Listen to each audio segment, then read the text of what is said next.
All right, guys, welcome to the Give It Podcast. Podcast for blurs, for nerds. If you have a fandom, you are most certainly welcome here. Of course, I'm most Black Spartan. Of course, my partner, your left, your right. Your screen is flipped. Decepticon loyalist. I never thought I'd put those two words together. What do you have today, sir? Boosted with juice, but still no caboose. Joe Tonello. And together, along with my son Obi, we are the Give It Podcast. Much like the WWE old guys, this is definitely more of a young adult show. Although we don't cuss, we do use choice language. At the same time, there may be things that might be shown that might be too intense for younger viewers. Aside from that, due discretion is advised. This can't be a young adult show. Huh? This can't be a young adult show. I am not a handsome enough Asian man for that. Well, we're kind of like midway. We're kind of like Toonami for seasoned people. They don't make any sense either. They just break the rules so they can make another movie. That is also true. Besides that, guys, welcome. And I got to give a shout out to my co-host Joe, who has been holding the show down in my absence. As I said before, guys, I did get married, so definitely thank everybody that wish me well. I appreciate that so much, and it's great to be back.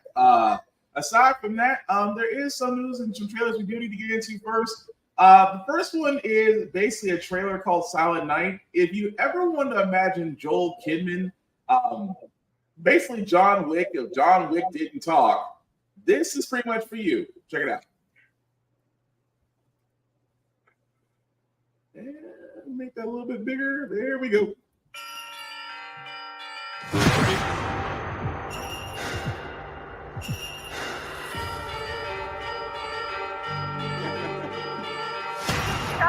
Shots fired.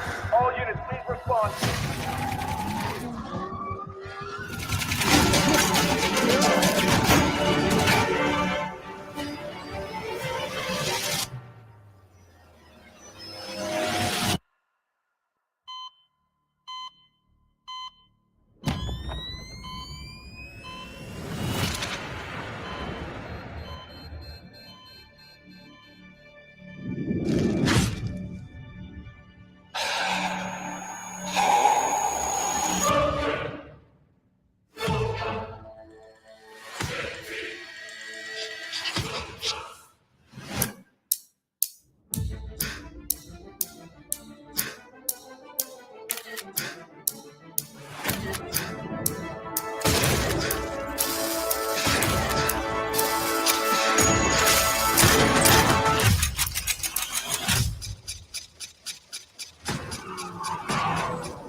Is it just me, or just holiday shows just getting holiday movies and shows are just getting just a wee bit more action? But then again, Die Hard is a Christmas movie. But that guy is basically Silent Night with Joel Kidman. Again, it's gonna be one of those shows. It's gonna be one of those movies, guys. And that also comes out December 1st, by the way. But again, if you ever want to see John Wick, that basically he doesn't say anything, but still apparently murks people at Christmas, this is for you. Joe, any thoughts on Silent Night? So I can't count this as a John Woo movie yet. Mm-hmm. I did not see a giant flock of doves at any point in that trailer. I think we're probably going to see at the end of that movie. Also, this is just The Punisher, but the wife lived. Yeah, I can see that. kind of see that. But yeah, December 1st is when that movie's coming out, so definitely looking forward to that. Aside from that, Joe, just to switch gears for a second, because he has gotten to play Street Fighter 6, and there was a certain main that he was interested in that he got to experience, Aki, which was the creepiest Street Fighter character I've ever seen. But before Joe gives his impression, just for a fresh reminder, here's what she does.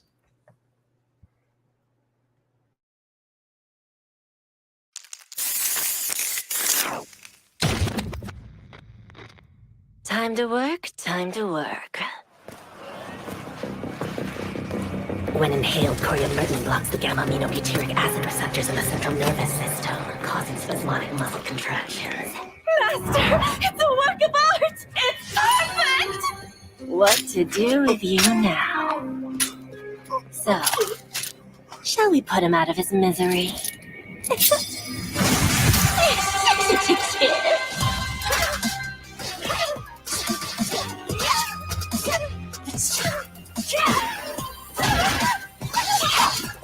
Time for some experimentation. I bet poison would work wonders on you.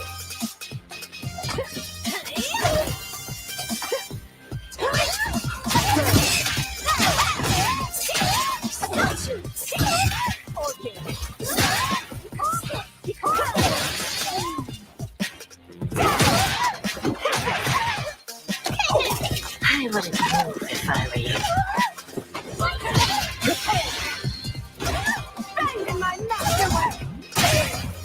Poison's on the menu.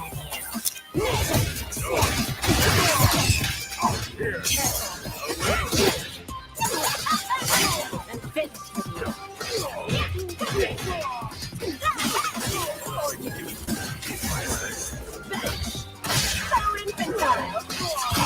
I have you.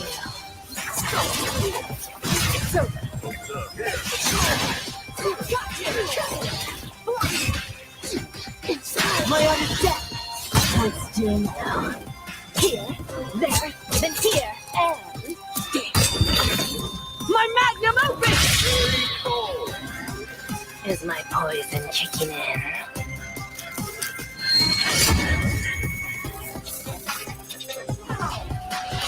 Street Fighter 6. Okay, Joe, I got one question. That last move, was that not kind of a rip-off of Fist of the North Star? No, because she's not hitting all the points of his chi or chakra or whatever Fist of the North Star used to Omaida wa Shindaru. She's just poisoning vital points of the body. I was kind of looking at that for a second. I was like, wait, did she just do? I was like, did she just do Fist of the North Star just now? But then again, Joe, you've had a chance to play. You had a chance to play with Aki. What did you think? She will definitely be my secondary character. She is exactly what Fong should have been. She most definitely right now has the best fireball in the game. Like, she legitimately has the best fireball. It comes out at a very slow rate. You can walk behind it. You can drive cancel dash behind it. You can follow it up. Just about anything. Her biggest strength is she has a lot of combo routes. Like, a lot of combo routes. You do have the gimmick where her downside is you to maximize damage. You got to make sure they stay poisoned. You got to be able to do the poison explosion as much as possible. Her drawback is she does not have a solid anti-air. She has two off of. She has a 45 degree and a straight horizontal attack, but it's one of those you either catch them, start jump, or right as they're coming on top of you. There's no like real solid interception. She also doesn't have an traditional anti-air. Her anti-air is not down heavy kick; it's down heavy punch. Her other upside is she has a lot of moves that are safe, like a lot of moves. So let me ask this: is the poison kind of like it's like a two-sided, it's like a double-sided blade? Like you have to use that in order to make the combos work? No, it's not hard to get people poisoned. You can put down puddles. One of her command combos, it just poisons. Like getting people poisoned is not the issue. Okay. With her, like you very easily can get people poisoned. It's just for her to do the max amount of damage, you just need them poisoned. It's not the how am I going to poison them? It's what route am I taking to poison them?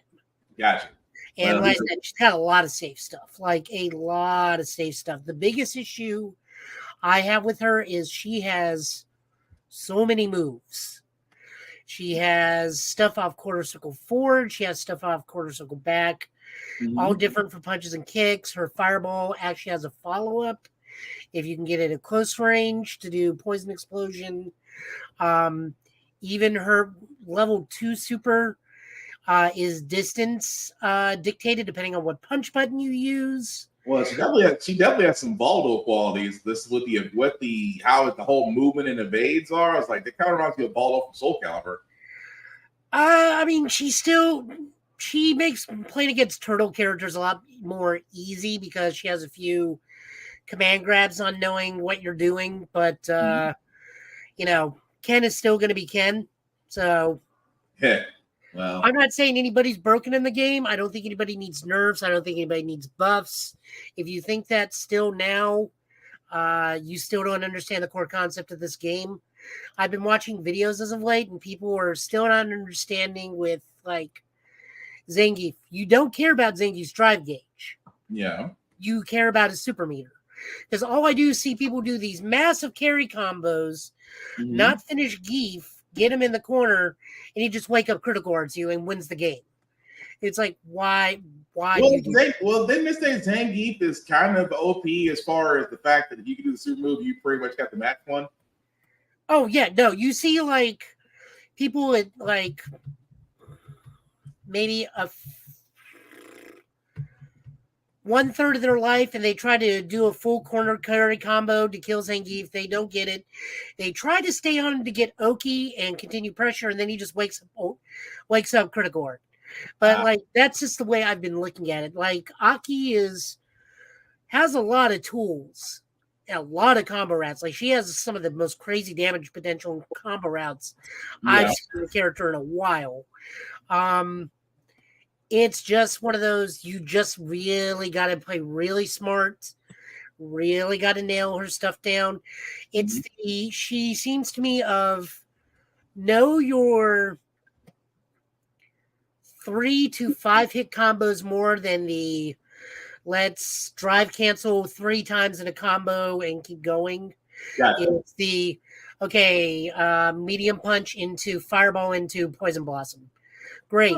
Her command jumping attack that does the downward slashes into down crouch, upward poison thing to get the most damage out of her. She can do big long combos, but I feel like you just need to keep them poisoned and do small increments, and then it just adds up over time. Because sadly, her poison doesn't mess with the drive gauge. It messes with just the health bar, which is fine.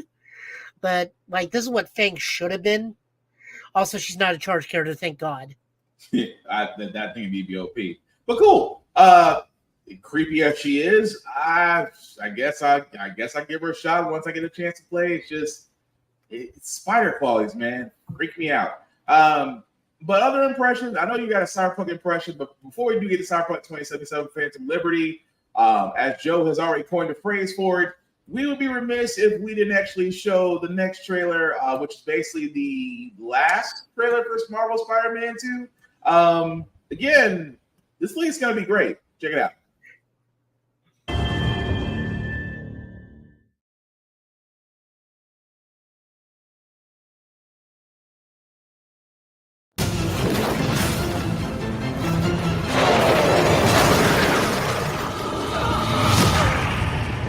The city's being torn apart. I don't know if I'm strong enough to save it. Do I have what it takes to protect the people I love?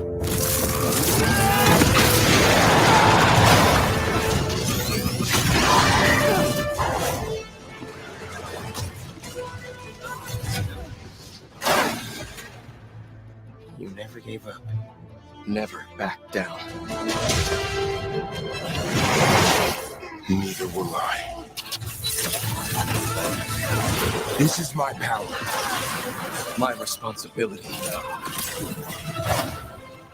I am Spider-Man. Just for that one shot. Hang on a second. If nothing is the moneymaker, hang on. If nothing is the moneymaker, it is basically that shot. If I could just, I won't get all the way, but that shot alone, if that is not money, I don't know what is. Of course, that is Marvel Spider-Man 2, again, where you'll get to play as Peter or as Miles. I am curious to see what they're going to do with Venom.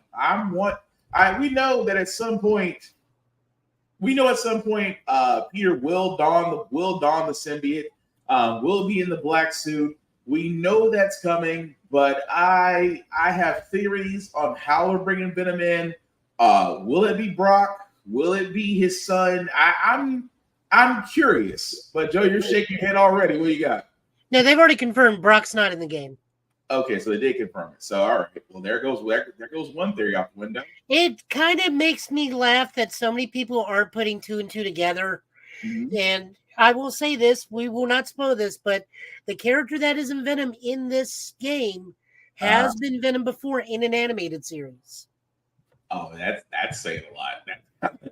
That's narrowing it down to two possibilities. Then, now that I think about it, I've already been told "shush" on Twitter by them, which is hilarious. You see, this is, we want attention, Joe, just not that way. Just not that way. No, and it's not like they blocked me like the Flash thing where I just like, so why are you using that suit? And they just like, this comment has been removed. I just Twittered, just insomnia. It's just like, shh. They literally just like, shush.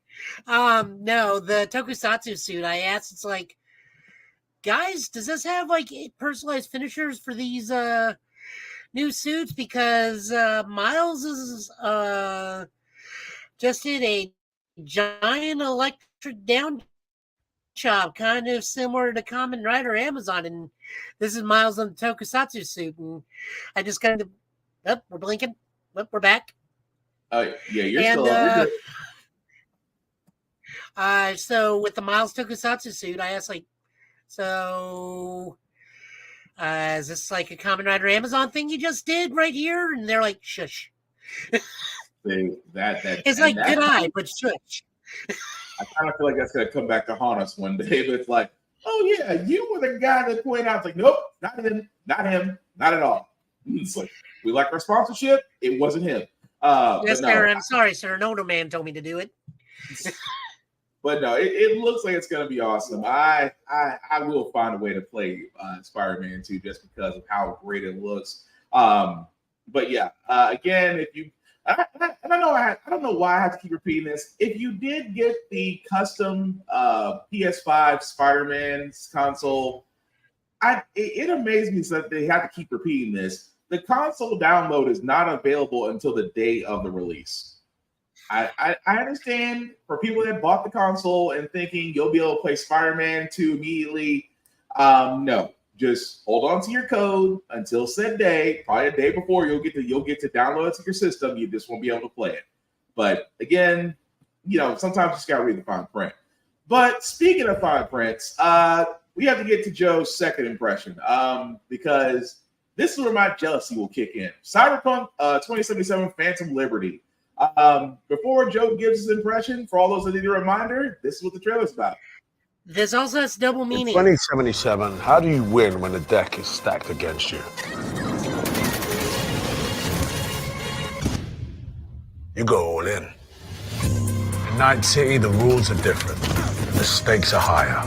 One wrong move is all it takes to get burned. If you want to hold the winning hand, you need to become stronger, faster, better. Who you know and who you can trust. That's the ace up your sleeve. The more you have, the the more you stand to lose. So go ahead and play. Just don't forget, the game is fixed. I am a grave in the way, whether 22 or the 38. Oh wow, Joe, I apologize. You were saying something before the trailer started. What were you gonna say? I said this trailer has a double meaning. The trailer. Oh, how so? The game is fixed. Damn, I just caught that. I just caught that. The game is fixed.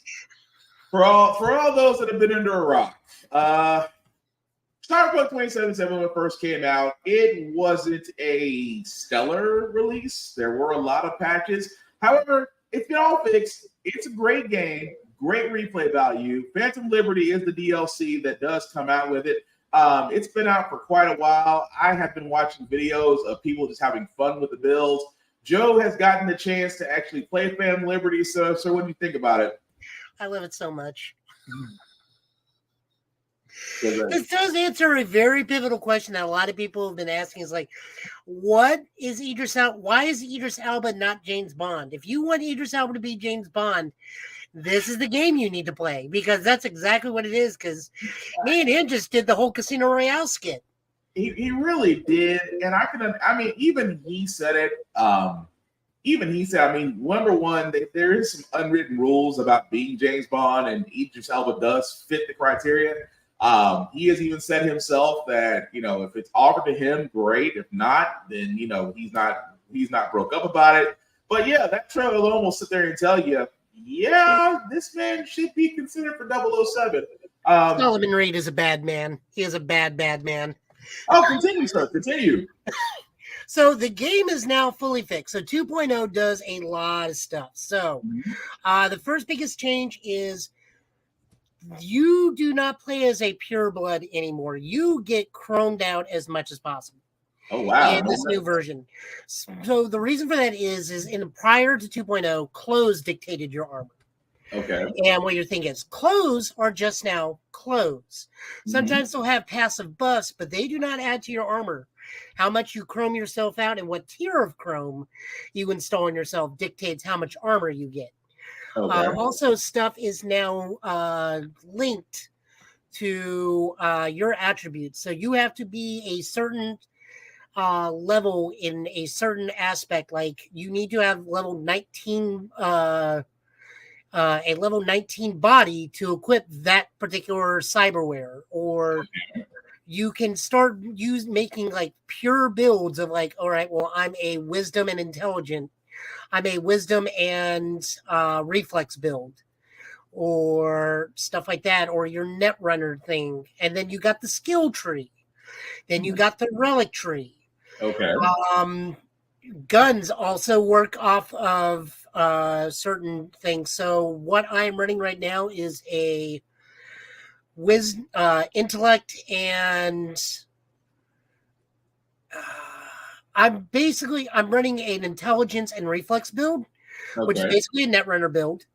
I have a higher percentage of doing crits and more effects with smart guns than I do with anything else. So I don't use power guns anymore. Power guns let you ricochet bullets off surfaces to do enhanced damage. I don't deal with tech guns. Tech guns are like electronic weapons that you got to charge up. My stuff is I have a giant overlay, and whatever runs that thing, my bullets will zoom to them.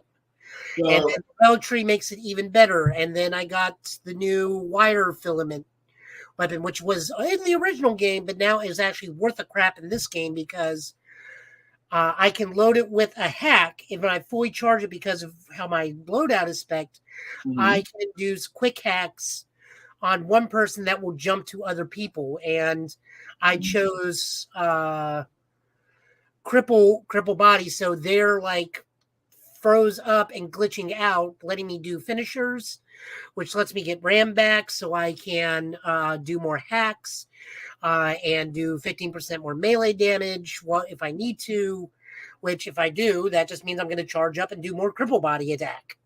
Nice. So let me ask you this: from the storyline point, is the story engaging as the original your tree, or is it more extreme? So a little bit more extreme. This actually supposedly takes place in the middle of the grand storyline. Okay. However, for me, I've already completed the game and running this on a completed character, so I'm like level 60 already. Look, I do everything in this game. I talk to every person. I have done things. All I see is one-hit shots, but go ahead. Oh no, I have not done one-hit shots. There's build for that, but I'm not doing pistol one-hit, pistol corporal rat one-hit shot ricochet builds. I don't want to do ricochet stuff. I like being a net runner. I like being someone who you're going to be on fire. You're going to have cyber psychosis. You can take out half of you guys for me. I'm just going to electrocute you. Okay, pew pew pew pew pew pew pew. Just go down. No, like some of the stuff in here, to quote Ghostbusters, I have seen shit that will make you turn white. Nice Ghostbuster reference, but go ahead. Thank you. It is Halloween. We get away with one every so often.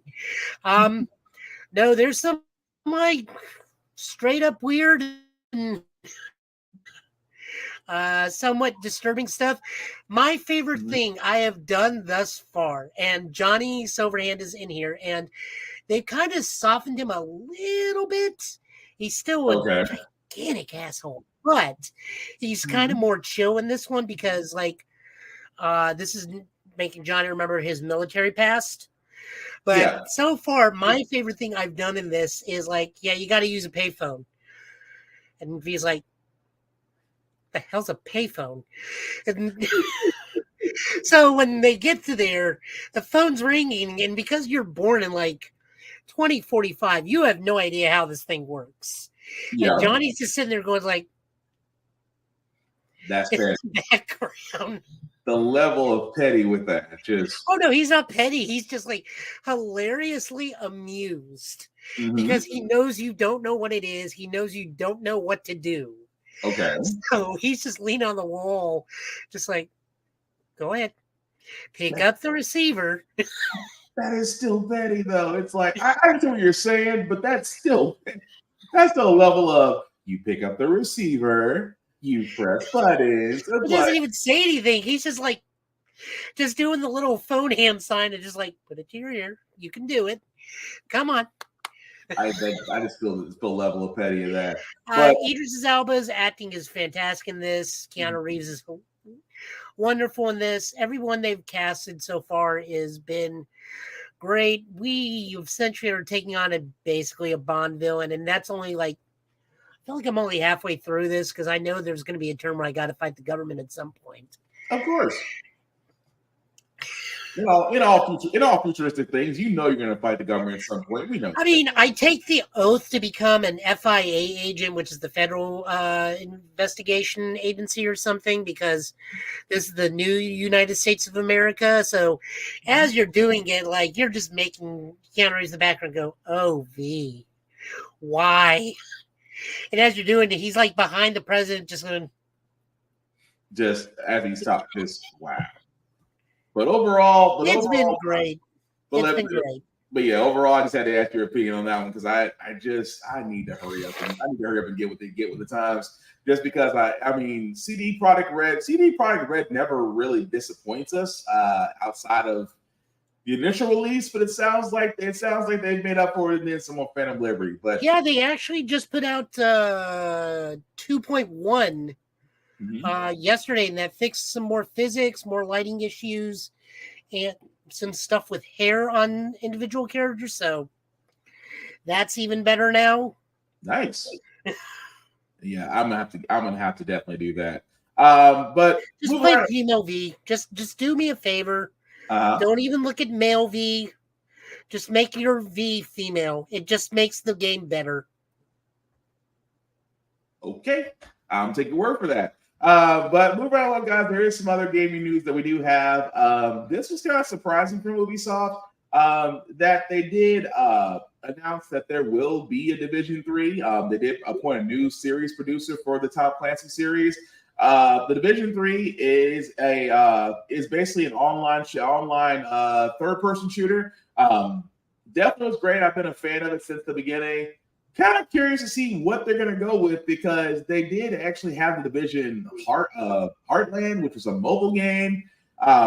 It had Didn't they have that weird alien spinoff, or is that a different thing? different thing. Same universe though? No, think of it like they try to do mobile Call of Duty, but they did it with the Division. No. I'm talking about that 3-man squad based thing that had like the aliens. Redfall? I don't know. It's like Tom Clancy something, and it's like Alien Fireteam Elite, where it's the 3-man squad going through Infiltrate. Rainbow Six Infiltration? Infiltration or Extraction, one of those things. That's what you're talking about. Okay. I think you're talking about Rainbow Six Extraction. Okay, not Rainbow Six. So it's not Division Extraction. No. You're thinking Rainbow Six Extraction. Although also a good game, but with Rainbow Sixes, I need something better because Siege was still, again, the top one to me. But anyway, I'm not sure where they're going to go with Division 3. For all those that have been following the story in Division 2, you finally did get the big bad in the Warlords of New York. So I'm not sure if this is another chapter in Division. In Division 3, you're going to have another big bad. Technically, the green virus has kind of been taken care of. But again, we'll just have to wait and see what happens with that. But also, are we really surprised, Joe, about Assassin's Creed Mirage and the fact that, a lot of people are not very happy with the game? I know it came out. I know it's supposed to be one of the better ones. I mean, what is chromatic abrasion? Right. So it's basically to make it feel okay. For all those that don't know, as they did explain it here, where it says it's a graphical effect implemented to simulate lens distortion to make the gameplay appear as if filmed with a real camera, and therefore it's cinematic. In actual gameplay, it makes the outlines of objects blurred or sometimes shine with bright colors. It sounds like a coding problem. It sounds like a disease a Cybertronian can catch. Pretty much. But the reason why I pointed this out is that Assassin's Creed Mirage came out. This was supposed to be a return back to the original games, AC 1 through 3. It doesn't have the same amount of players as Origins, as Odyssey, as I know I'm missing one. Valhalla. Valhalla. Thank you. It doesn't have the same amount of players as this, and which Ubisoft is frustrated because a lot of players who did play those big three saying that Assassin's Creed has gotten away from what made it what it was. That nobody really wanted the full-on adventures. You really wanted to do the historic timelines. So now that Assassin's Creed Mirage is out, it isn't hitting the same way. And here's the thing I point out. Here's the one thing I point out with Assassin's Creed Mirage. Now, granted, I haven't played it yet. I still want to give it a fair shot. This is basically following what's-his-face's storyline. I forgot. His name starts with a B, and I forgot it already. But it's basically following his storyline as he becomes an assassin. And they're really going, it kind of has a AC1, AC2 feel to it from what I've seen. But I can also see the argument that a lot of people who have played Odyssey, who have played Valhalla, who have played Origins, those were different Assassin's Creed games. And I think that Ubisoft really took some risks for those three games, especially with the epic storytelling. But I think that epic storytelling is what players have gotten used to that they won't get to see in Mirage. But Joe, any thoughts on that, or just that some people are just being picky, or just your opinion on that? Honestly, I think some people were being picky. I know some people really loved how big the last three were. I myself thought they were too big because there was not a lot to do between zones other than just walk. Yeah. Or in my case, sail, or in my case, sail poorly because I did not understand the sailing mechanics.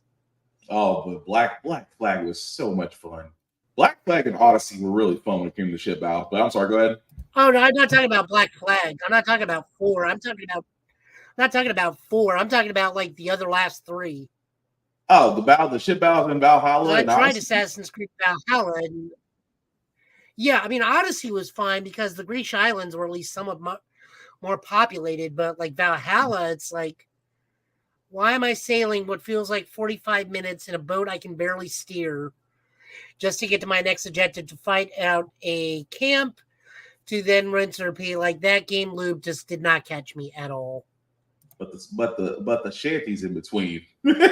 That for me, I ain't gonna lie. I sailed for no reason, just for the chanting by itself. But I mean, I can see both sides of it. I can see both sides of Assassin's Creed players both wanting something. I still want to give Mirage a fair shot, just from there, because again, I never really saw a bad Assassin's Creed game. I never have, because each of them have been different in their own kind.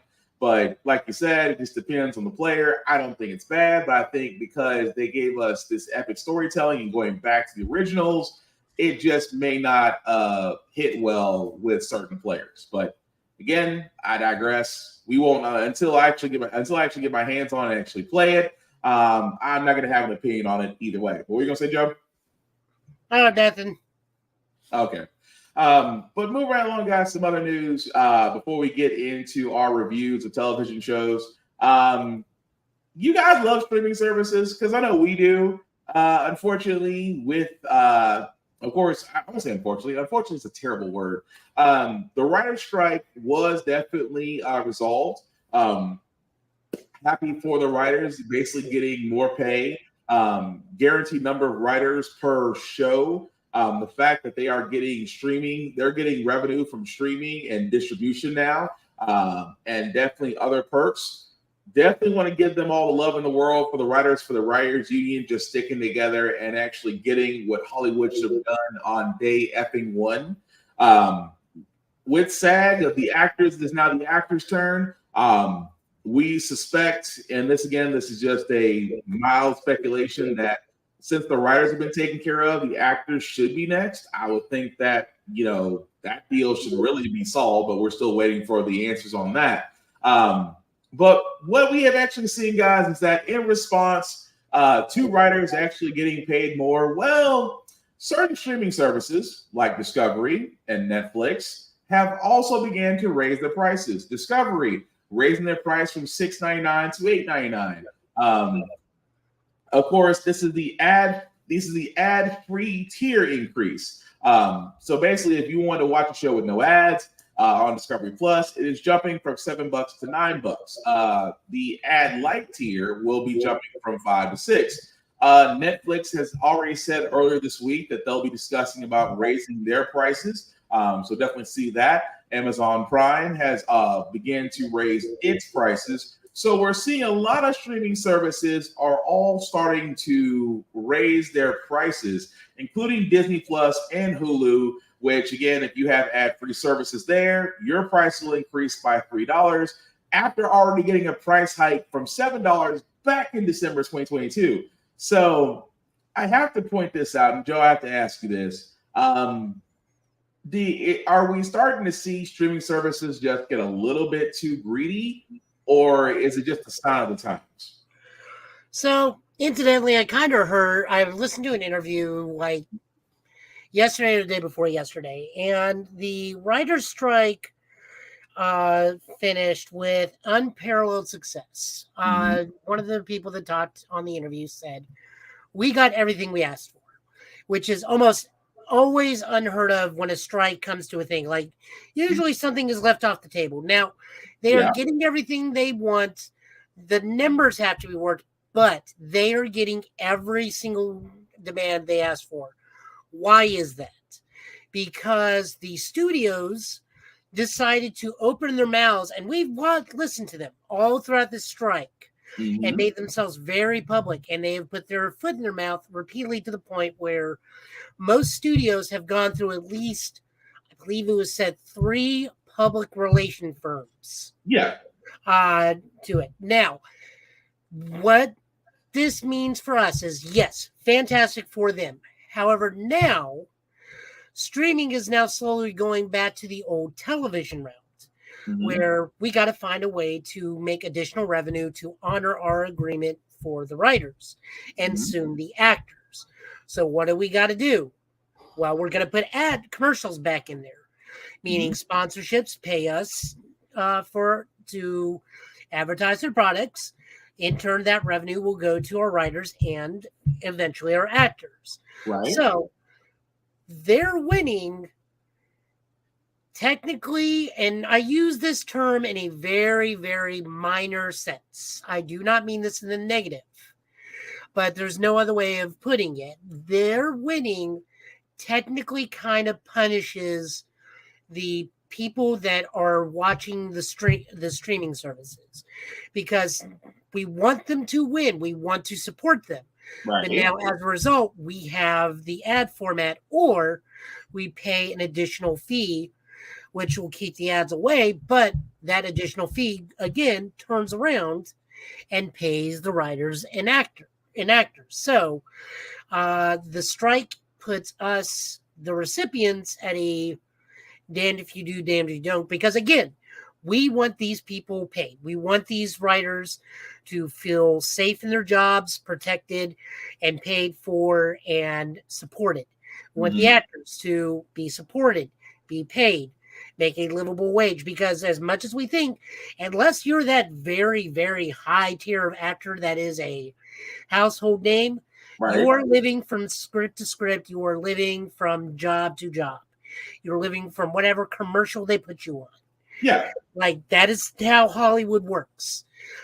Despite what most people think, no one is replaceable. In Hollywood, you are always replaceable. It does not matter if you are the whitest toast.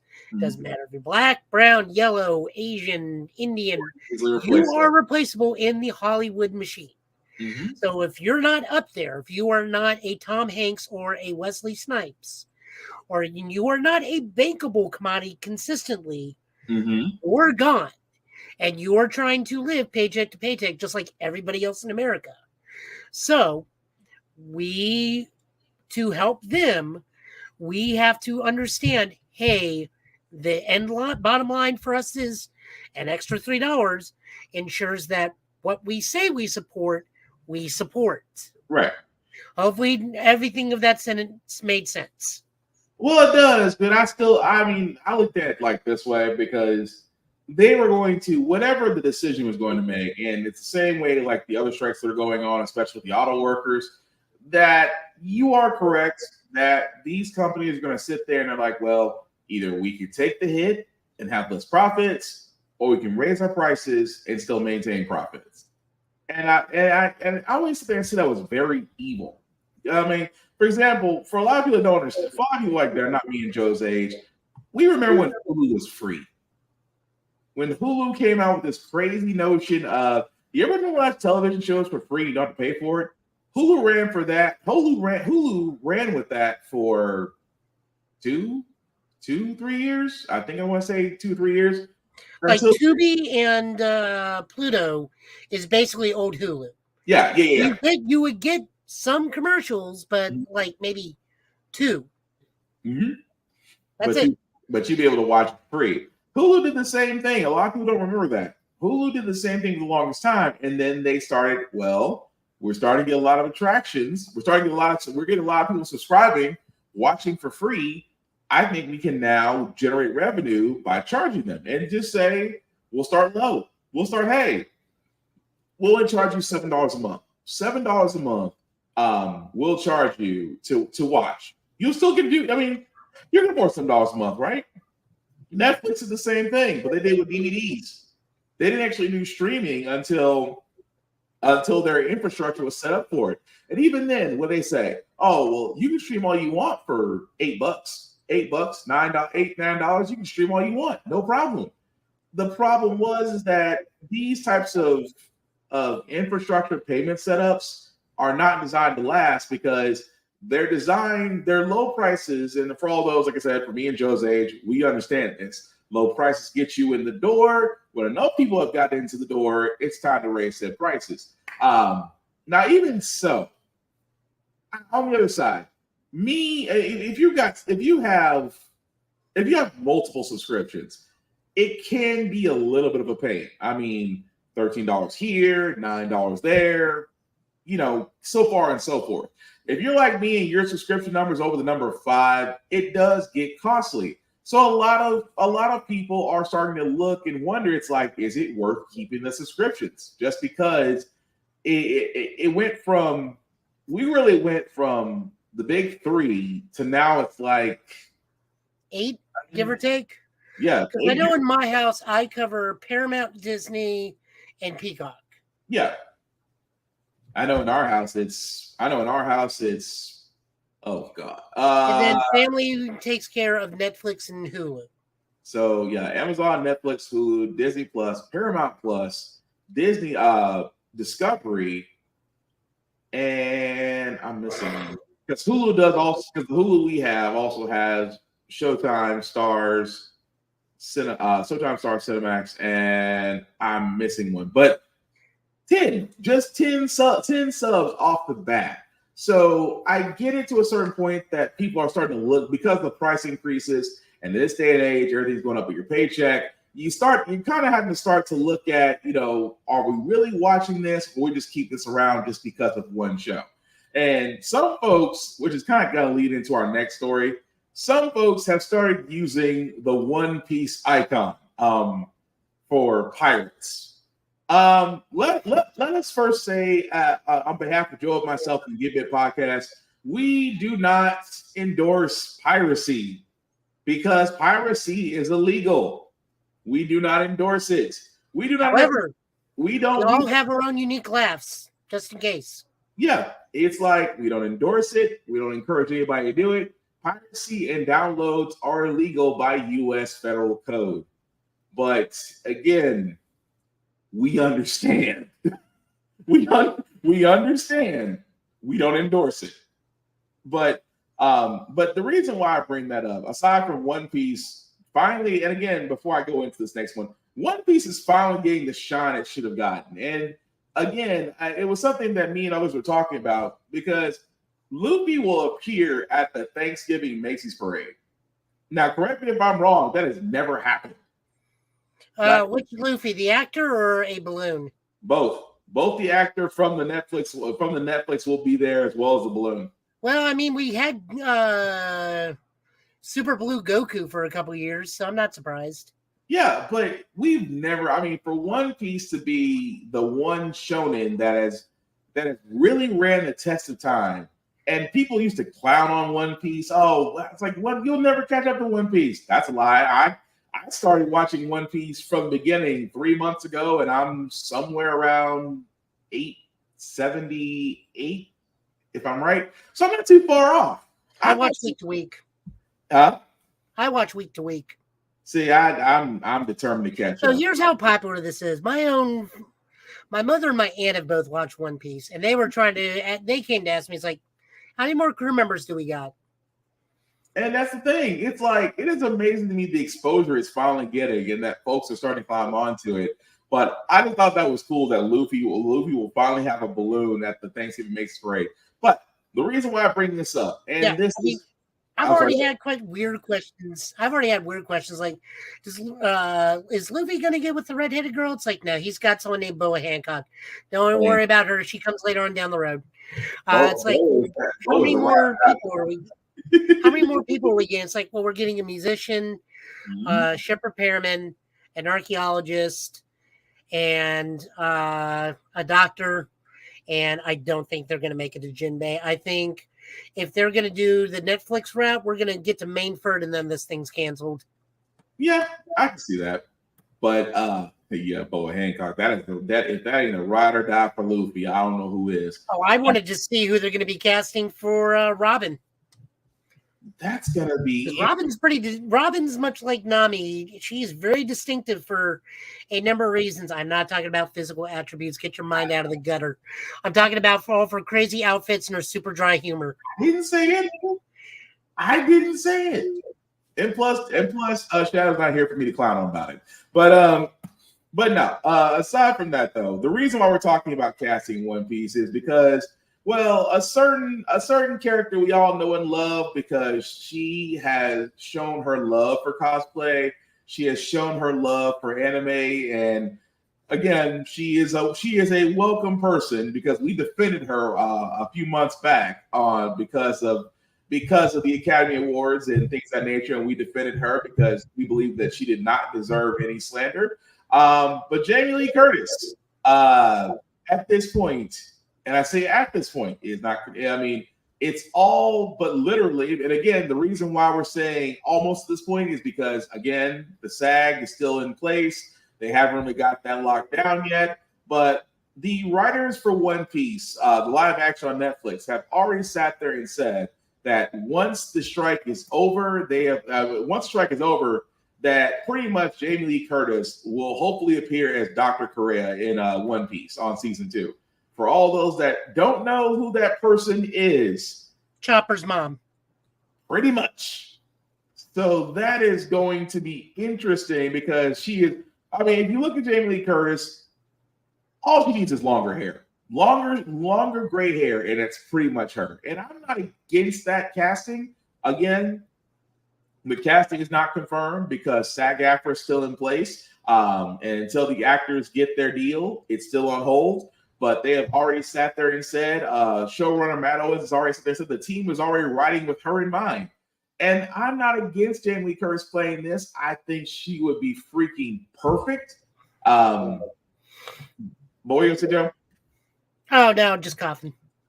I think she's just going to be freaking perfect. She has already sat there and said that she would be honored. Although a lot of fans are really lobbying for her to get this part, but it looks like it's all said and done. It's just waiting for the SAG-AFTRA deal to go through. But again, I'm not against it. As I said before on this podcast with Netflix, One Piece, they got the adaptation right. I mean, it wasn't heavy, it wasn't light. You were able to give backstories on almost everybody. It made Usopp really more lovable, in my opinion, on the Netflix adaptation than it does in the actual anime. But I love for what they did in 8 episodes. I cannot wait for season 2. Like I said, I hope they get this actors deal out because I want to see who else they may come up with casting. But I'm not against Jamie Lee Curtis playing the Doc on this one. But Joe, any thoughts on that? I mean, I'm down for it. I mean, it's just good casting. I also heard that the actor that plays Zoro said he will not be casting himself. He will be turning down any other roles that want to attempt to cast him in any other anime adaptations. He is solely Zoro and nothing but. And the fact of who his father is, that's why I was like, that man is royalty.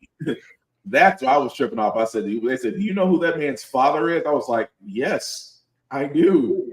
And I'm jealous. It's like, when it's like, oh, well, he was the same guy. I said, oh, he was the guy in Kill Bill. I said, okay, first off, he's more than just the guy in Kill Bill. Protect your family jewels around that man. That's all I'm going to tell you. Pretty much. But that man's cinematic history speaks for itself if you know the alley to look into. That's all I'm saying. But overall, though, I can't wait to see what happens. But again, we have to wait for the deal to go through. But moving right along with other television shows, good Lord, Picard. Star Trek Picard, especially the final season, if that wasn't a tearjerker, because they did so much in that final season that I have to go back. I go back and still watch it just because it was written that well. But what we didn't know that Patrick Stewart had recently said in an interview with Time was that the original ending, and spoiler alert, if you have not seen Picard and not seen the ending, we're about to talk about it. So again, you've been warned. But he sat there and says that the ending that he originally wanted to see, as he explained at the time, was he wanted to see Picard perfectly at ease in the situation, not anxious, not in a frenzy, not depressed. And I think this means that there's a wife in the picture. Patrick Stewart is actually married in real life. But he had sat there and said the writers came up with a lovely scene. It is dusk at Jean-Luc's vineyard. He is his back is to us as he takes in the view, his dog at his side. Then off screen, you hear a woman's loving voice is heard. Jean-Luc, supper's ready, and ends the scene. And I'm just like, that, I don't get me wrong, the ending to what we had in Picard was great, But to see Picard actually, finding true love, his dog number one, being back in the vineyard and just being content after all said and done, that to me would have probably been a better ending. I couldn't knock it. But they, of course, I was going to say, well, who would have been the wife? Would have been Beverly Crusher? Would have been Laris? I don't want to know. I really don't. I mean, yes, they flirted. They flirted with Crusher. They also flirted, make it seem like Wesley was Picard's son at one point. But then again, that was always a ongoing gag in the Next Generation. But I would have loved to see that, really. But I mean, I'm not against the ending that we got, but how do you improve upon perfection? That's just my take on that. But Joe, your thoughts on that? Well, I mean, the whole Laris thing kind of fell short because she passed away, didn't she? Yeah. Suddenly? Yeah. So that kind of had to write her off, unfortunately. And they've done so many. They've done a few TNG where, like, it's the flash forward to the future and Beverly and him are married, and even the books continue that storyline. I don't mind one way or the other, honestly. I think the teasing of the fan named Star Trek Legacy series was the better ending, in my opinion. Okay. Because we get to see Seven have her own ship with Picard's son, Jack, as a thing. That would have been, I want to see that happen. Hopefully that will get announced, because you don't end a series with that kind of a tease and not go, this is a sequel series bait. Yeah, I mean, that would have been nice, actually, kind of leading that. But and then again, that could still be down the road. But I mean, it's still a fair point. But to see Jean-Luc actually, be at peace for once, I could be okay with that too. But that man can never be at peace. The moment he gets a peace, Q just pops back in for no reason. Even though Q did kind of screw with him a little bit. Q did kind of screw with him in Picard a little bit, though. And to the point to where he was kind of bored. He's like, I'm not interested in you. He was like, you're not interesting anymore. And then he decided to go for Picard's son, which I find interesting. But anyway, but again, still not knocking it. Picard's still a great series on Paramount Plus. Definitely watch it if you hadn't already. Definitely watch Lower Decks. Lower Decks needs all the support it can muster right now. Just because the showrunner believes that they could possibly not get renewed. So I cannot stress this enough. Definitely let the people know, because like I said, a lot of these shows right now are on chopping blocks, and you would think these shows are secure. They really are not. So all the more reason to show support for these shows. We do want them to continue. We definitely don't want them to get the CW treatment. That's all I'm saying. I thought they already confirmed season 5 was greenlit. They did. Anything after season that, but there's not a word I'm looking for here. There's not a guarantee after season 5, and season 5 could possibly get shortened. So that's why I'm just like, I'm like, they want to go over to Lower Decks. I just started watching Lower Decks. I like it. I mean, the newest episode has Rom and Chase Masters' character, Rom's wife. Mm-hmm. The title was a spoof on Garth Marenghi's Dark Place. See, I have to catch up with that because I'm still on season. I'm beginning season 2, so I need to get caught up. But definitely, like I said, support these shows, because let's be honest, viewership is the new currency now. And if it's not getting viewership, these networks will cut to save money. Trust me, they have no problem doing that. But I did want to get your thoughts on this, Joe, as well, just because we did see the season finale of Ashoka.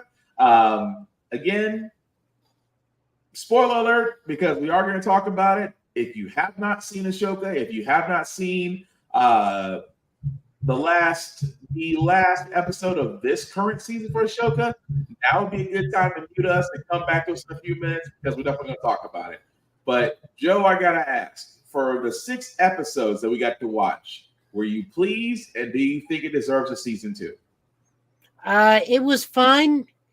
Chopper continues to be a massive war criminal. Yeah. Honestly, I would have liked if they had written Ray Stevenson, done some editing, and written Ray Stevenson's characters out a little earlier, considering what happened with the poor gentleman. Mm-hmm. Because him wandering off towards the end and then finding whatever he found, we know that's not going to be resolved without recasting him. Pretty much. So that's one of those, like, you could have edited that last part out with him and gave me something else. Because now that makes no sense to anybody if you don't know who anybody is, and a whole lot of other things. Like, other than that, I mean, it was fine. This is another season of Rebels. We get to see Thrawn coming back. Hopefully something will be done about that if we get a season 2. I think the big standout, other than the guy who does Thrawn, Lars Mikkelsen, who does a fantastic job. And guys, you got to realize you're trapped on a barren planet. You're not going to get your cardio in. Even if being a chiss means you're going to get a little bit of a punch. Let it go. But standout would have to be easily Hayden Christensen. Again, this man proves I just had a really bad director every single movie I was in that said Star Wars. Oh, yeah. Because this man, like, solo carried that series, that episode he was in. Oh, I will completely agree with that. He is definitely getting his, I won't say. He's getting his flowers. That man is getting this bouquet after bouquet.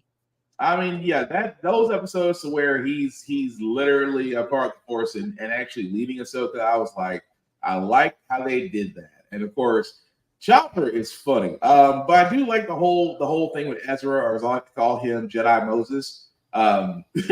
It's funny leading his little crab people across the Red Sea. That was he was interesting, as well as the fact that him and Hera got to meet. Of course, we got the big reunion there.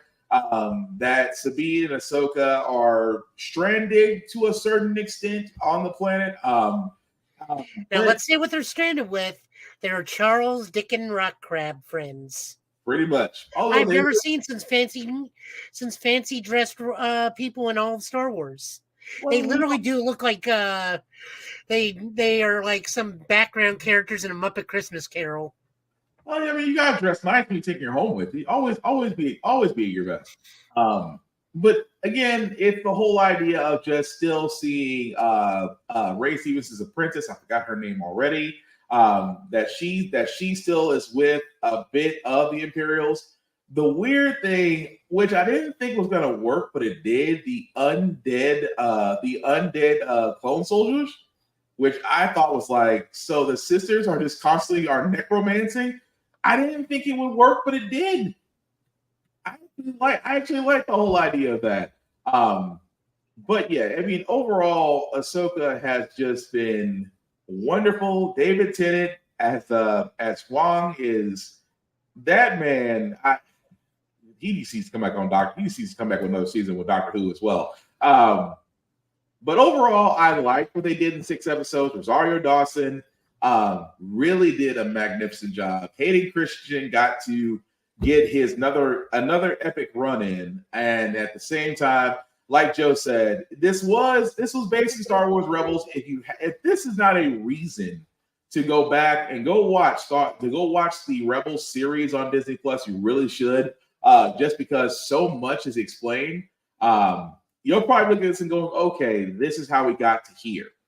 Yes. But at the same time, does it deserve a second season? I hope Filoni, honestly, I hope Filoni is giving Star Wars. If this is what he does with Ahsoka and what we've seen with The Mandalorian and him trying to fix the second half of Boba Fett, if this is what he does with Star Wars, just give the man the keys and let him go. But I have no issues with it. I loved it. But anything else you want to add to that, Joe? No, I said it's like a solid 7 out of 10, which for some weird reason I've been hearing that's like a death sentence for a lot of things. I don't understand that mentality. Like a 7 out of 10 means you're slightly above adequate. You're good. You're solid. Like a 6 means you're adequate. 5 means you're borderline. Like 7 out of 10 is a good thing. I'm going to be honest with you. I blame IGN. IGN and Rotten Tomatoes. It's like, if it doesn't get an 8, if it doesn't get a 9 or above, if it doesn't get 100% certified, it's almost like, well, it's crappy. No, because there's such things as review bombing. There's such things as folks that will tank something because they want it to do terrible. We've seen that happen before. So that's why it's just like, give it a shot. Like I said, Ashoka has been great. I have no issues with it. I hope I'm fairly beyond sure it's gonna get a season 2. But if this is the setup for the next season, I am all for it, no problem. But yeah, I mean, I would probably give it a closer to an 8 for myself. But still, a great series. It definitely did. Filoni has proven that he can write Star Wars. And at the same time, it has proven that you should go back and watch Rebels. if there's any other reason to go back and watch a show, that's pretty much it. The other 2 reviews that I have, this one is basically also from the world of Netflix, Castlevania Nocturne, which basically follows Castlevania, the previous series with a new Belmont.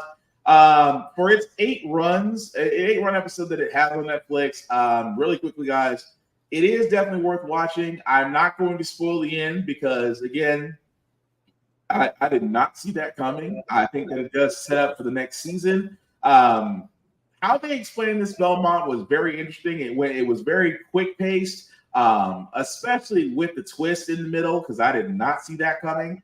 But overall, within 8 episodes, it was definitely worth watching because they took some liberties with this story, and I'm kind of glad they took risk with that. Some folks saw it as, of course, idealistic, quote unquote, woke, and all that mess. But really, it's just a great story. But I would highly recommend it. If I was going to rate it myself, I would probably give it a 7.5 out of 10. But Joe, did you get a chance to watch it? So I did not get a chance to watch it, but I did get a chance to dig into it. They did actually not take as many liberties as you think.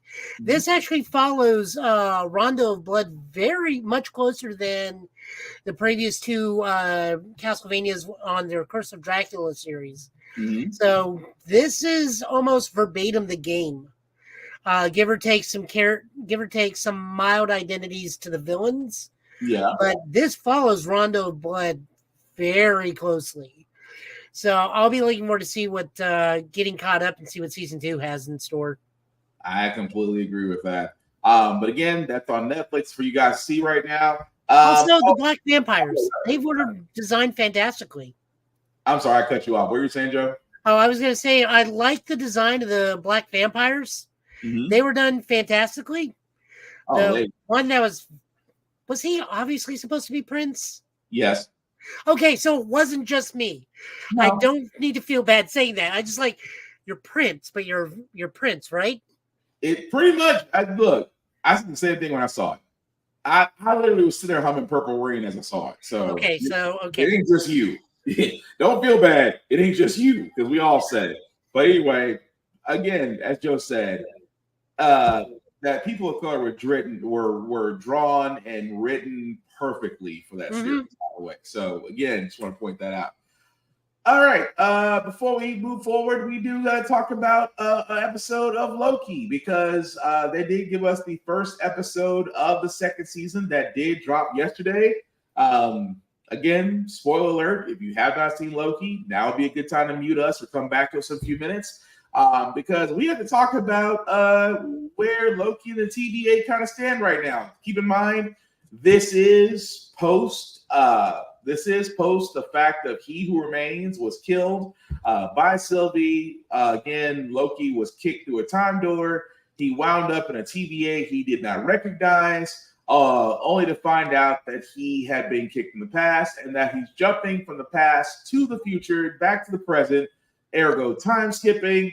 And the whole episode was just about trying to pull him out of this infernal loop that he's in, as Mobius and B5 try to deal with the remains of the Authority after finding out that the Time Masters were pretty much fake. Overall, this episode has been great. Ki-Hai Kwan, I love the fact that, man, he stole the whole episode. He not only stole the whole episode, like I said, I love the fact that him and Brendan Fraser are they're popping up in so many things now, and that just warms my heart to see that. To see Ki-Hai Kwan as OB, and the whole conversation that he was having with Loki in the past and Mobius in the future. And the whole time it's like, wait, oh, yeah. Oh, wait, I did talk to him. And it's like, it's, I don't know who came up with the idea for that scene, but that was freaking genius. I don't have one of those. No, wait, no, yep. Here you go. Yeah, it's like that whole scene, the whole scene of that being set up, that to me was freaking genius. I do love the fact that B5 has just went from, complete follower to now it's like, we don't believe a freaking thing that you guys say after what we've seen. It's So like, we've been committing mass atrocities, and I now feel bad. yeah. She's sitting there the whole time saying, no, this is a lie. At the same time, I just love the fact that those that are still there, the authority, were like, okay, so we know this is all BS, but we're still going to continue like nothing happened.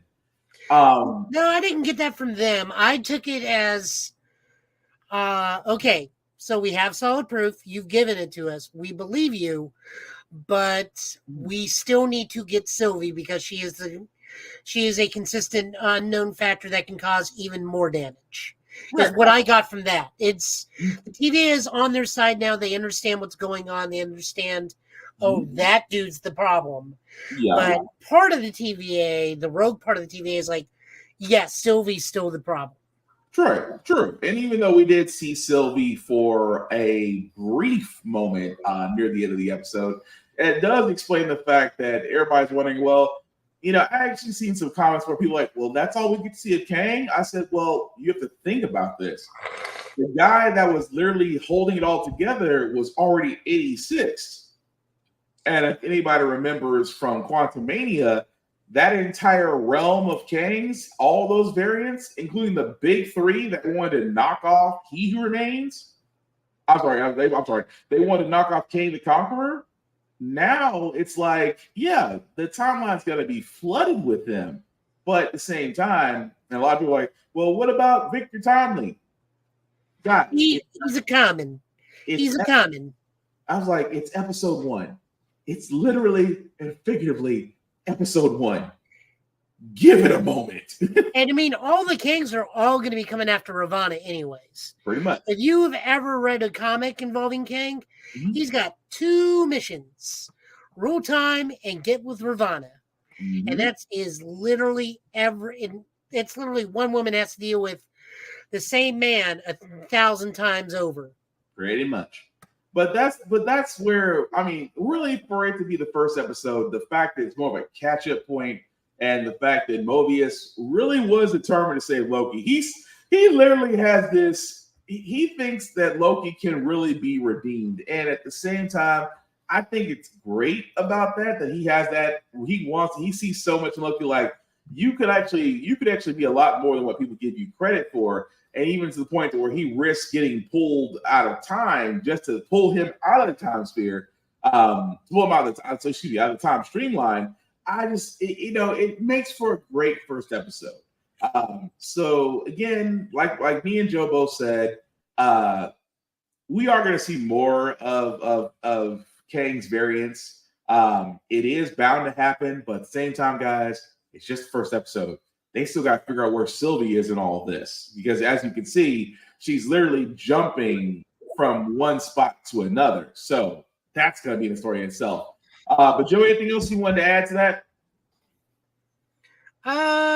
No, I think I know where Sylvie is, just like location-wise. I don't think anything has to do with 1982, and I could be wrong, but I think the Brackton, Oklahoma is where Asgard was for a bit in the comics. Right when Norman Osborn tried to invade it during Siege, it was like just floating over a town in Oklahoma.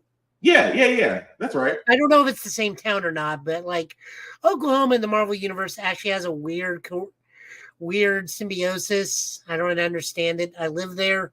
Not much to do. I mean, it could be worse. It could be New Asgard. It could also be that too, but no. Aside from that, again, still a solid first episode. And again, we'll cover the next episode, of course, next week on Get Bit. But But that's everything that I have. Joe, do you have anything else before we move on to your comic impressions? Yeah, we can talk about Power Rangers for a hot second. You will hear much more detailed thoughts on Raindrops with me and Shadow, but in the grand scheme of things, it was fine. This is the big finale. They're rebooting Power Rangers entirely from this point. This also leads into the anniversary series. What's up? So let me cut you. Let me not interrupt. Sorry to interrupt you, but I gotta ask your opinion on this. Because this is no longer following the Super Sentai, from my understanding. Do you think that is a bad idea, or do you think that gives them a blank canvas to work with? It depends on how they want to move forward. If you want to reboot and start adapting the comics, I think you are just bang on gonna hit this thing out of the park. If you're gonna try and do it on your own and try to make your own suits, let me point you over to Tattoo Teenage Alien Fighters of Beverly Hills. And for some of you, I just unlocked a core memory. On this before we went on this rabbit hole of terrible shows, of terrible superhero shows. But yeah, as Joe had said, Power Rangers has ended. When I mean by ended, I mean that they're ending the. And correct me if I'm wrong here, Joe. They're ending their Super Sentai storytelling, which means that anything moving forward is basically going to be original. It is going to be brand new. It's not going to have. It's not going to have recycled footage from the previous Sentai series.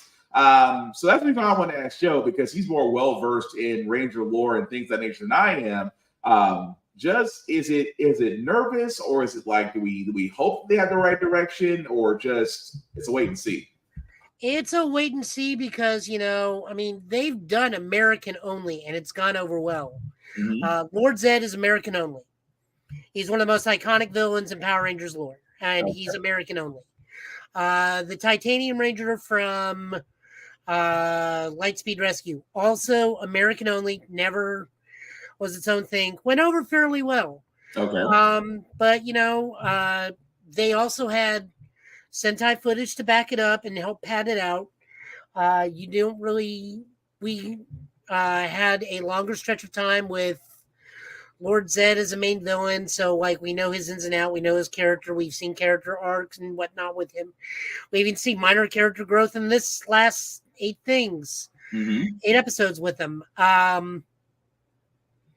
I was very disappointed we didn't get to see a certain fight happen because we had 2 opposing forces in their most powerful forms ever, and they didn't fight. Okay. Like I said, it was okay. Moving forward, I'm not going to say I am worried. I will say I'm concerned because, like I said, we have 2 very distinct routes. Yeah. We can go the comic, and the comic, again, I reiterate, the comic is fantastic. We want to stay in that Zordon spot, but continue with our own unique footage. We follow the Omega Rangers. We just go and make it an animated series or do live action stuff, or they're here's the Omega Rangers. Do the Omega Ranger stuff. They are completely separate. They have no counterpart Super Sentai to deal with. We can also do a derivative of the RPG world, Hyperforce. They do not have a Sentai corresponding with them. Or they can just reboot from zero and we get a new version of Zordon and a new version of Rangers that are based off the dinosaurs, but completely holistic footage. But then you try to think of, if we're going to reboot that much, right? Why are we not? Are we just going to use CGI Megazords and whatnot because the Zord footage is there and whatnot? But or we go the dark route of, as we just saw, Tattoo Teenage Alien Fighters from Beverly Hills. Jesus Christ! There is no middle road, people. That is what I'm trying to tell you.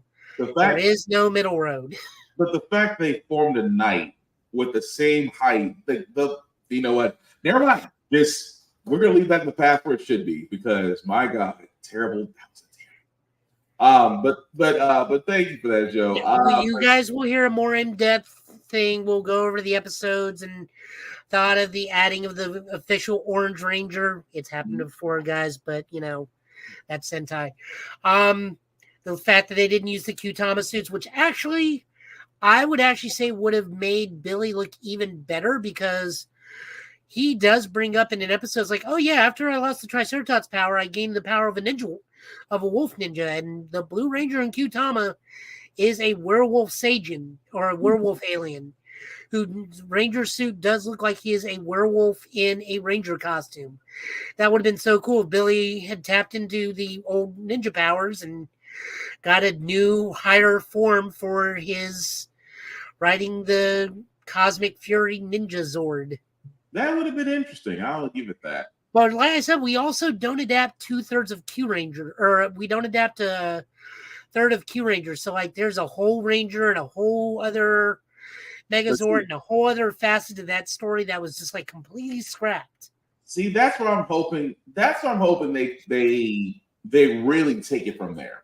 I want them to do something original. I want them to do something that doesn't have them depending on previous footage.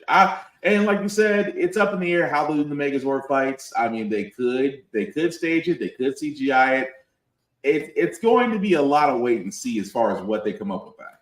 The other problem they're going to have moving forward on why they aren't adapting it, and I completely understand why they're not adapting it, is the Reiwa Arrow Power Rangers is going to be very hard to adapt. They can't do Zenkaiger because you only get one human actor, and the other 4 people are basically walking human-sized Megazords. Dawn Brothers, look, I'm just going to be legit. Dawn Brothers is like taking a gummy and taking an edible, and you're not sure if it's the Sentai series or if the edible kicked in. There is no middle ground in that. You watch Dawn Brothers, I'm right. I'm 100% correct. It's either the series or the edible kicked in. I was gonna say both. Oh no, that's when the Megazord fight happens. Is when both happens. Because you'll have somebody freaking out. You'll have somebody freaking out at that point. But no. So it's just been getting progressively harder and harder to think like, move my hand correctly, King Oger. Mm-hmm. This doesn't even happen in Japan technically. This happens in its own Earth on its own Sentai series and whatnot. Mm-hmm. Distinct Kingdoms, they're using the same background technology as the Mandalorian. Mm-hmm. So just as of this weekend, they're doing a crossover episode so they can establish a new Red Ranger, pull him into the series, because the old Red Ranger is now officially the Gold Ranger. Nice. Cool. So, but like I said, that's probably part of the reason why they're not adapting Sentai anymore is it's costly to pay Toei because Toei wants its money. Of course. Toei wants its money. If you're going to be adapting and using, taking the suits, taking the Zord suits, getting your stuntmen trained up on how to move and some of these things, some of those suits are really, really hard to move in. Whoever is in the Zord suit for King Oger, dude, I salute you, and I want to see what that back brace they have mounted on you is, because this man looks like he's carrying 40 or 50 pounds of plywood on his back to make God King Oger. Nice. And if you're Googling that, just God King Oger. Oh no, we're gonna have to stop a rabbit. We're gonna do a rabbit hole episode one day and just roll with it. You know what? Remind me about that. We have to come up with a rabbit hole episode of just the weirdest shows, just so we can sit there and say they existed. I have to do that. We'll do that one day. But I'm sorry, Joe. Go ahead.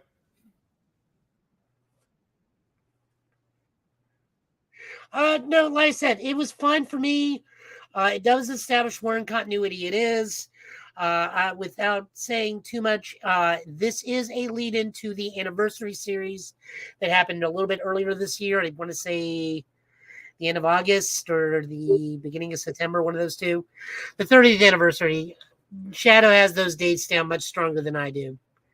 Gotcha. I'm more of the Japanese side. He's more of the American side for Power Rangers. Well, we'll have to get him back on here so he can, because he's excited. I know I really want him to talk about his project that I want him I don't want to say it because I don't want to take away his shine. I want him to explain it in such great detail. So we had. Go ahead. Go ahead. No, I was just gonna say we're gonna just have him on the show to explain his next venture. But what are you gonna say? We had a big eye opener this last weekend when we went to go meet Steve Cardenas. I'll just say that. Oh, we got her to get shout back on the show. Actually, I did get something from him. Moving hurts. COVID vaccine taking effect. So I got his coin and he autographed it. Nice. But the cool thing is what's on the back. Come on. Focus. It is a specialized Die Ranger Dragon Zord coin. Oh. And the fact that he signed it, sir, I need you to seal that. No, it is sealed. I'm talking about the whole thing. Go ahead and make sure that you do not. That is cool. But yeah, we just sat and talked to him, and he just gave us so much information. I wanted to make sure that his coming out to Rick's Comic City last Saturday was worth his venture. I know me and Shadow got stuff from him. I don't know if anyone came before us, but we pretty much monopolized the time and had a very nice eye opening for us on how things will be moving forward with that particular venture. Yep. And of course, we'll have Shadow on here to definitely discuss that because that is his baby. And I definitely want him at the forefront of that. Besides that, guys, like I said before, as Joe's getting ready to go over the comics, because we did, I guess before, we're definitely going to do that. But before Joe's actually bringing it up, again, we did mention Rick's Comic City. We always do want to show them love. Rick's Comic City, the #1 place in Nashville for comics. Definitely has 2 locations. As you can see right there, if you are in the Middle Tennessee area, you can check them out in Nashville at 2720 Lebanon Road, and of course in Clarksville at 1923 Madison Street, Suite H. They do have Locker Nerd, which is basically one of their ventures at Fort Campbell, so you can definitely check them out there. Of course, you go to rickscomiccity.com to where you'll be able to actually see, as you can see, this is their website there, to where you can buy comic books, hardcovers, things of that nature, where you can get your comic pulls, do everything online, because that's the one thing I'll say about them, that they definitely do adapt with the times. As you can see right there, there's a lot of reprints of comics that you definitely get, and you can actually get trades and hardcovers, things of that nature. They are there for the taking. So definitely, if you are in the Middle Tennessee area, definitely check out Rick's Comic City. If you are not in the Middle Tennessee area, definitely support your local comic book stores, support your local libraries, because these are the last places to where you'll be able to get books. And I don't have the library card in front of me because it's one of my favorites. Joe actually has that card too as well, where we suggest read banned books. Now, kids, what I mean by that is, I'm not trying to get political here, but if you haven't noticed, in some schools and some public schools and public libraries, some books are disappearing. Whatever, and I have to give Stephen King the credit for this. He sat there and said, read the books they don't want you to read because there's something in there they don't want you to know. And at the same time, it's not a diabolical secret. It's the fact that literature is always fun. Reading is fundamental. LeVar Burton taught us all that. Now, with that being said, I see Joe's got his thing up, so I'm going to go ahead and toss it to him, sir. So go right ahead. All right, so D Squad, this is continuing that Dark Droid saga that's going over Star Wars right now. Guys, I'm going to be honest. I only included this book because I want to see R2 Chopper. I want to see who gets the higher body count, Chopper or BT1. I don't care about any other droids except 000, which is the Dark R2, BT1, which is the Dark R2, and I want to see Chopper, and I want to see who gets the higher body count. That's it. That's the only reason I'm recommending this comic. Money was on Chopper. I don't know. BT1 has so many missile ports for such a little astromech. Hey, you always got to be prepared.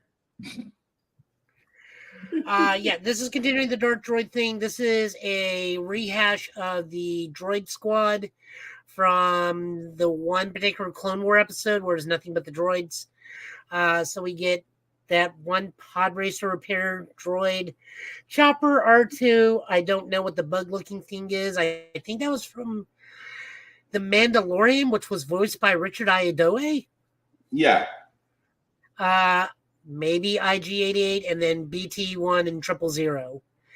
Like I said, I'm only recommending this only so for the fact of Chopper's in it. Yeah, boy. Chopper This- does not. I'm sorry, go ahead. I was going to say, this is written by Mark Guggenheim with art by Sylvia Espin and art colors by Israel Silva. Okay. Yep.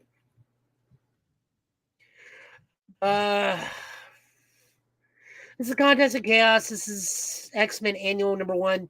This has nothing to do with the current thing. This is out of continuity. Yeah. Let's Whatever. follow that right now. I just want to include it because it gets to see Cyclops fight Captain Carol. And it's really funny because they're trying to be as diplomatic as possible with each other, but I mean, in the end, a fight breaks out. Of course. This is already finished. I don't think anybody cares about this like Contest of Chaos thing. This is supposed to be much bigger, but this was also supposed to coincide with Agatha Harkness's TV series coming out, whatever that show will come out and whatever name it's going to come out under. But this just kind of whole series just kind of falls flat. Again, I merely am adding it because I'm a fan of Carol and I'm a pretty decent fan of this version of Cyclops. Oh, the no F given Cyclops? Just the Krakoa Cyclops. Oh yeah, no F's given. Yeah. No F's given Cyclops.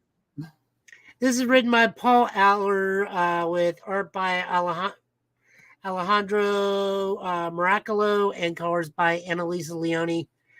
Again, if you want to read it, it's fine. It's an annual. It's not going to matter too much in the grand scheme of things. It's just one of those, who's going to win in a fight? Mm-hmm. This is Uncanny Avengers #2. I really dug this one because Deadpool just calls out everybody in this. This is continuing from the last one where they are fighting against roaches and Captain America's arm has been broken. Mm-hmm. And so he's wandering around with a version of Bucky's arm that's acting as a prosthetic cast. Mm-hmm. And then the mutant portion of this is telling him, Cat's like, yeah, we're taking over. Mm-hmm. And then Deadpool just kind of sets everybody straight, which I love. Because, I mean, it's Deadpool, and this is one of those times where you realize if Wade makes sense and talks from the heart, he's a very wise individual when he wants to be. For a brief moment in time, but yes. He's just like, this man has stood beside you every single time. He is a man who knows what it looks like to see tyranny take hold against a singular race.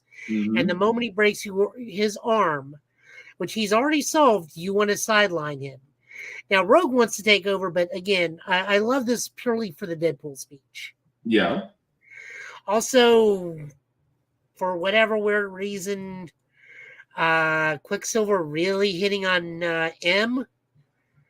Don't get that thing. I guess that's holdover from the old Peter Davison X-Force run. I started to think that at first, but yeah. Now, definitely support this book. It goes with the Fall of X. At least the Avengers are also affected by Fall of X. Mm-hmm. This is written by Jerry Dugan with art by Javier Garon and colors by Maury Hollowell. Again, give it a shot. It's worth it. Mm-hmm. Uncanny Spider-Man, also Fall of X. Mm-hmm. Written by Cy Spurrier. Art by Lee Garbart and colors by Matt Milla. I didn't realize I wanted Nightcrawler to be Spider-Man until now, but it works. I mean, he's practically, he's not on the same side as Peter Parker with Darkseid, but Jesus, if it ain't close. Plus, he's got his weird astral rapier of his own mindscape that he can project. The one thing that makes me mad about this, and this is the only thing that makes me mad about this, is he thanks Peter for giving him an old suit. Where is this suit in any of those comics? Because this is a banger of a Spider-Man suit. It is a fair point. That definitely is a fair point, because I don't remember that suit ever being, well, I could be wrong about that. but it could be a red herring too. No, red herring is only for Fred to tell about. I see what you did there. Thank you. So why is Kurt being Spider-Man? Because much like Peter Parker, Kurt has immense guilt for the hand that he for what role he played during the Sins of Sinister. So what better way to get your guilt out than masquerading as a Spider-Man? Pretty much. And the best part is that everybody in New York, because you're a spider-themed person, you immediately get acceptance and completely ignore the fact that you have only 3 hands, 3 toes, and a tail. But you're a spider person, so, that's par for course. Yeah, details. Pretty much. No, definitely recommend this. Go give this a read. Hopefully issue 2 will come out soon. Dark X-Men 2. I love this book. I love this book so much. I love that Alex may or may not be a zombie too. I am unsure of what his current mortality status is. But the fact he's just calm about everything. Like nothing phases him. Your house is a literal hell dimension and you're sleeping with the queen of the realm. Are you really? This is essentially Gomez and Morticia Addams if they had more superpowers. True, but it's almost like Gomez is oblivious to it all. While everyone else can see it, he's like, yeah, you're right, but it's fine. We also learned some other key facts, like her version of Cerebro, the Crown of Mercy, is fundamentally different, that she is able to locate the souls of mutants. Right. Which makes it a much broader searching range, I guess, than even Cerebro. So that's something. I like the fact that he said, "Oh, you have a Cerebro? Please, that is an insult." Oh, okay.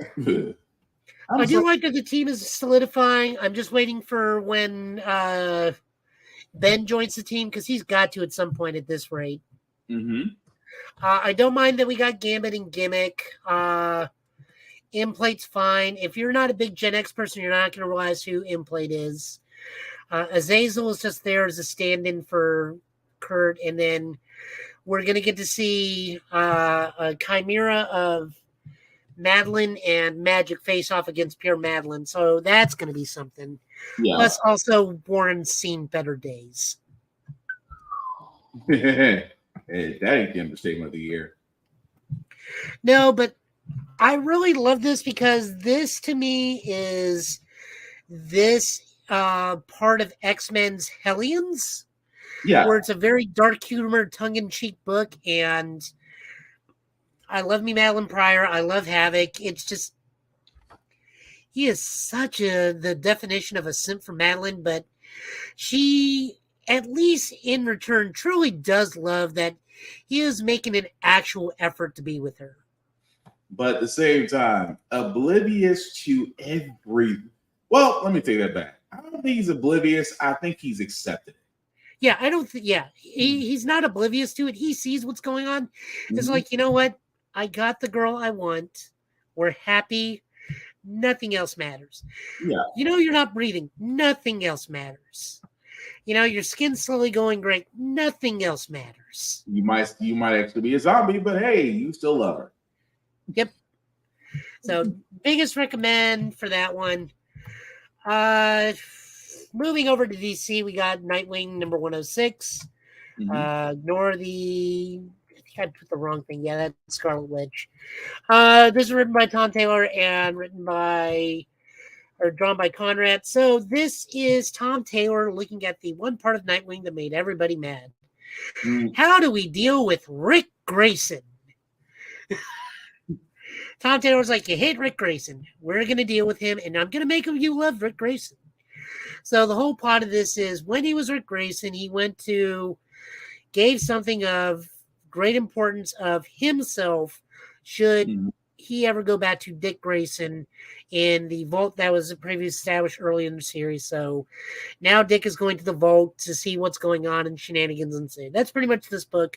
We're starting a new arc with it. So this is a good jumping on point. It's an okay book for everything that Nightwing's been doing, so that means the book is still fantastic.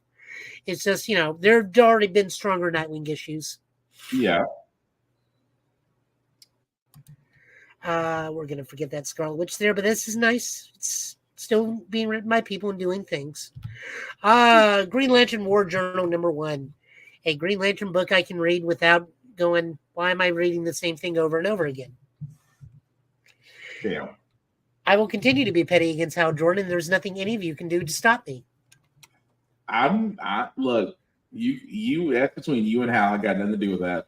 I have nothing to do with that. So this is a good book. This is a good Green Lantern book. This is now what was split between two stories is now slowly culminating into one. John is back on Earth, much like all the rest of the Earth Lanterns. They're all back on Earth. Mm-hmm. In John's case, he no longer needs a ring. He is now just John Stewart, Emerald Knight, staying home with his mom because his mom is at that stage of life where she needs somebody to help her around the house or not. Her mind's starting to go because she keeps telling John, oh, your sister's going to come home any moment. We got to get the house good. And if you are unaware, John's sister died at the age of 6 in a car accident that John incidentally caused when he was like 8 or 10. So he is the reason his sister's dead, but like his mom is starting to become so out of it that he just like makes a construct of his little sister that is like full color and everything to help placate the mom. That was kind of heartbreaking. Yeah.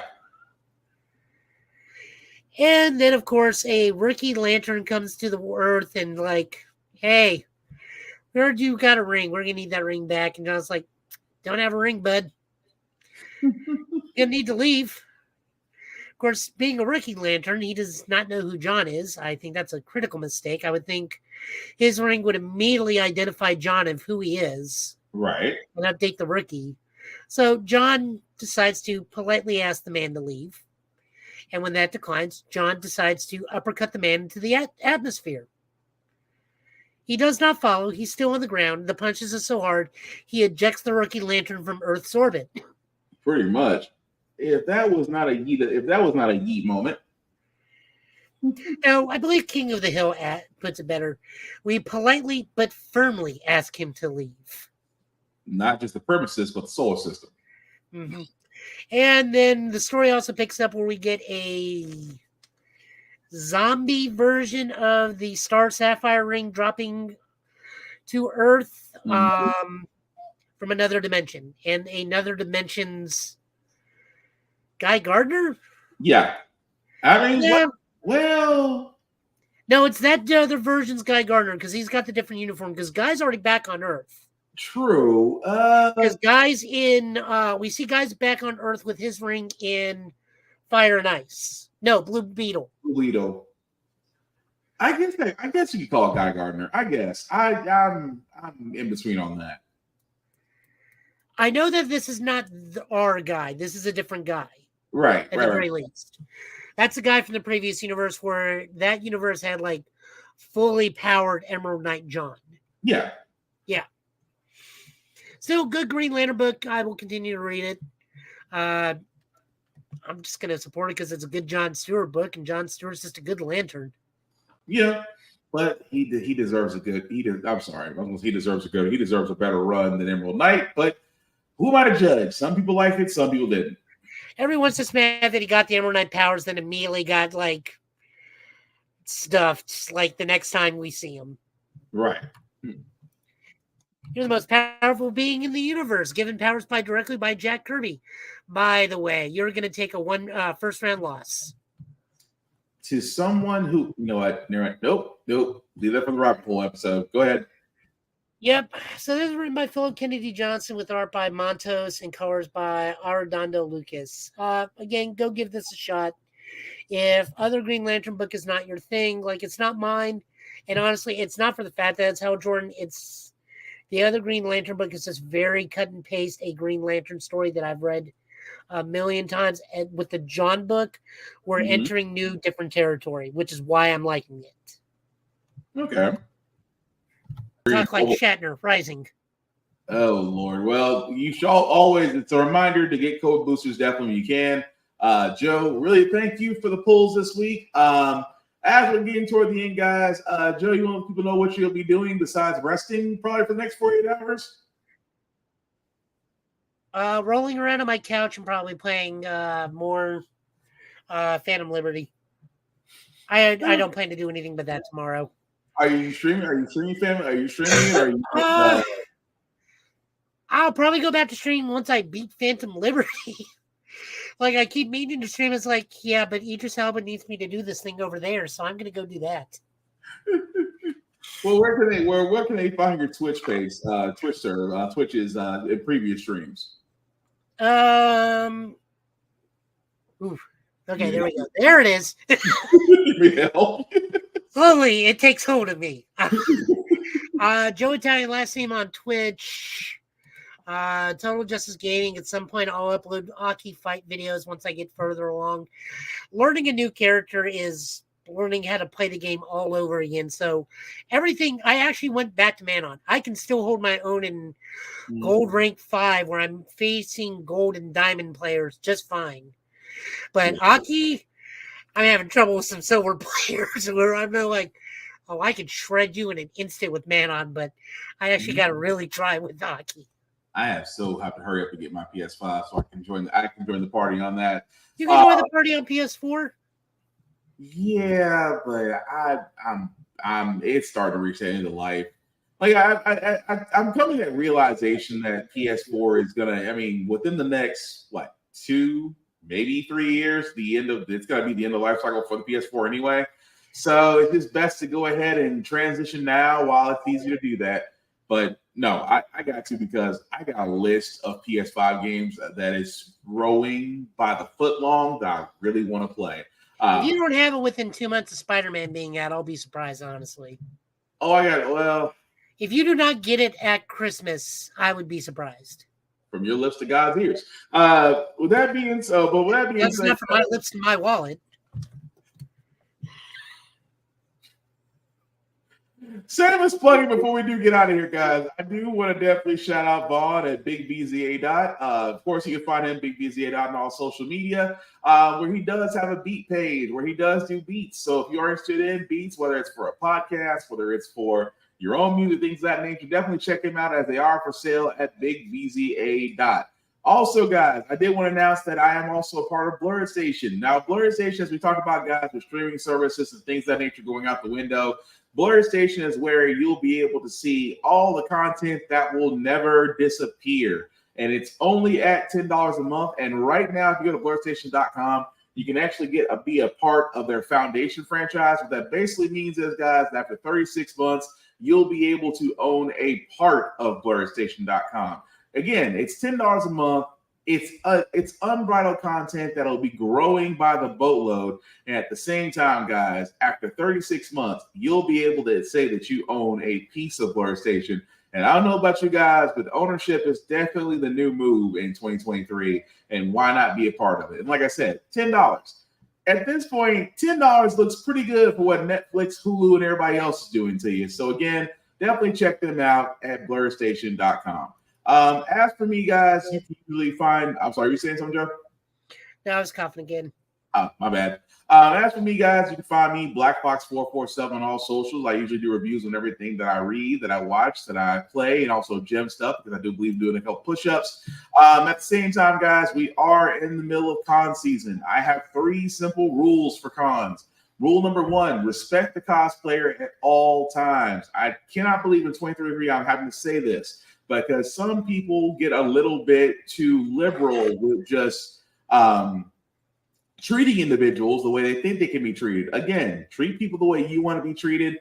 Don't disrespect cosplayers, because again, it takes a lot of courage to go out there and something that you either bought or created and just simply have fun with it, because you definitely don't want them getting a guy like me to come find you and escort you off the premises. I will have way too much fun with that. Number 2, again, as long as deodorant, as long as soap and cologne and things of that nature are still out there for less than $2, wash your ass. You're coming to a con. Please be clean. Please, hygiene is priority.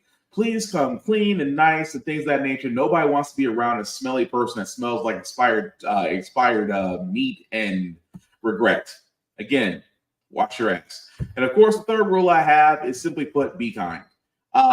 In this day and age, when you go to cons, you get a lot more flies with honey than vinegar. If you are nice, if you're kind, if you are polite, you will be surprised the things that people will do with you and for you. It's not just waiting to like the last minute to go to vendors to get last minute deals on things. That can happen. That can happen depending on the vendor. But you can be kind. You can be nice. It will go a whole lot farther than being rude and being a dick. So simply put, don't be a dick. The link at the bottom, guys, I'll make that list a little bit bigger for you guys to see. If you copy and paste that link into your browser, we'll take you to our link tree. That's YouTube and Facebook groups for all of our podcasts. How the Crack we got here, Get Bit, and of course, off on this podcast. Definitely like, definitely share, definitely subscribe. Let us know of everything that we discussed tonight. The only thing that we do have is like keep the conversation clean. We can agree to disagree. We all have fans that we all care about, but we are not going to be toxic ass fans, which means that just because you may disagree with their opinion doesn't make them dumb or stupid or anything of that nature. This is not the Call of Duty chat rooms of 2001. That being said, guys, have clean conversations, have fun, meet people. That's the entire point of having those fandoms and having those conversations. And aside from that, guys, we will definitely be back here next Friday saying Get Bit time, saying Get Bit channel, of course, with news that falls throughout the week and any video games or impressions that we may have. Joe, any last words for you call tonight, sir, before the booster shot really takes you out? Yeah. It is October, so I will be in multiple places, maybe, depending on how things are going with me and whatnot, because work's always a thing for me. But if there is a Tennessee Ghostbuster event near you, come say hi. More than likely, I may be there. Most likely as an extreme Ghostbuster or as a Ghost Smasher, because my Ghostbuster suit is in need of repair. I got a snaggled zipper, and it's got to get fixed. So there is that. Plus, also, you can find us, as soon as I can find all our pin posts. I only pinned one thing. You pinned message. You can find us on now the iHeart Network podcast finder, the Castbox, Amazon Music, Spotify, and Google Podcasts. Also, thank you to those listening to us on Spotify. We finally reached 10 listeners. Hey, we're getting there. Progress. It means that at least somebody likes our voices, or more than likely Will's voice. I know mine is borderline Jerry Lewis on the high-pitched volume, but without the annoyance or the alcohol abuse. Jerry Lewis on high pitch. Really? Oh God! But thank you for those. You play the Freakazoid clip. You know what? I would, but I don't want Warner Bros. Coming for us. I'm like they are quick. They are quick to spam almost anybody these days. But again, thank you for those that do listen. We will be on Apple Podcasts soon enough because we're trying to branch out. We want you people to get to know. We want you people to get to know us. Get to talk to us. We're friendly most of the time. But again, like I said, in closing, guys, we believe in fandoms. Whether it's Star Trek, Star Wars, Legos, Transformers, anime, manga, whatever it is, if you love it, it's a fandom. The only thing that we ask that you do is share it with others, because you never know who will be interested in the same thing you are, and you might gain a friend out of it. That being said, guys, that's going to do it for this podcast tonight. Joe, anything else you got? My couch needs me to roll around and suffer in agony, all for the sake of health. I don't think it's the couch, sir. But anyway, he's been Joe. I've been Will. This has been the Get Bit podcast tonight, guys. Thank you all for listening. And if you're listening to playback, we still want to know your comments on everything. Have a good night, guys. Peace. My eyelids